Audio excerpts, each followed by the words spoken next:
আসসালামু আলাইকুম। আজকে চলে আসলাম আমাদের ছোট্ট কোয়েল পাখি এবং মুরগির খামারে। দেখতে পাচ্ছেন আমার কোয়েল পাখিগুলো সুন্দর সুন্দর দুইটা ডিম পেড়ে রেখেছে।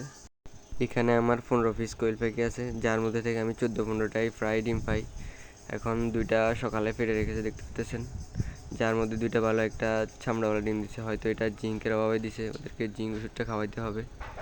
এখন ওদেরকে খাবারটা দিয়ে দিতেছি। ওরা অনেক সুন্দর করে খাবারটা খায়, এটা দেখতে অনেক সুন্দর লাগে। তারপর ওদের এখন পানিটাও দিতে হবে, যেহেতু এখন অনেক গরম দুপুরে, তাই ওদেরকে পানিটা দিয়ে দিতেছি।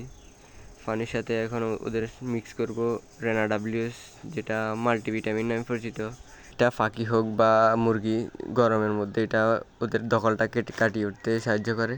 তো আপনারা এই ওষুধটা দিবেন সবাই। এটা মাল্টিভিটামিন, এটার গায়ের মধ্যে লেখা আছে এটা কীভাবে কীভাবে ব্যবহার করতে হয়। আমিও দিয়ে দিলাম পরিমাণ মতো, আপনারাও পরিমাণ মতো দিবেন। তারপর ওষুধটা পানির সাথে মিক্স করে ওদেরকে দিয়ে দিলাম। ওরা পানিটাও কি সুন্দর করে খাইতেছে দেখতে পাচ্ছেন আপনারা। তারপর বাইরে এসে দেখি আমাদের আতাফল গাছে একটা আতাফল ধরছে। তো আমরা এটাকে এখন পেড়ে ফেলবো খাওয়ার জন্য। ইফতারের পর পাকার পর খেতে হবে। এটা এখনও পাকে নাই, দেখে বুঝে দিচ্ছে। তারপরও আমরা পেড়ে নিতেছি। দেখতে পাচ্ছেন কত সুন্দর আতাফলটা। তো সবাই ভালো থাকবেন। আসসালামু আলাইকুম আ রহমতুল্লাহ।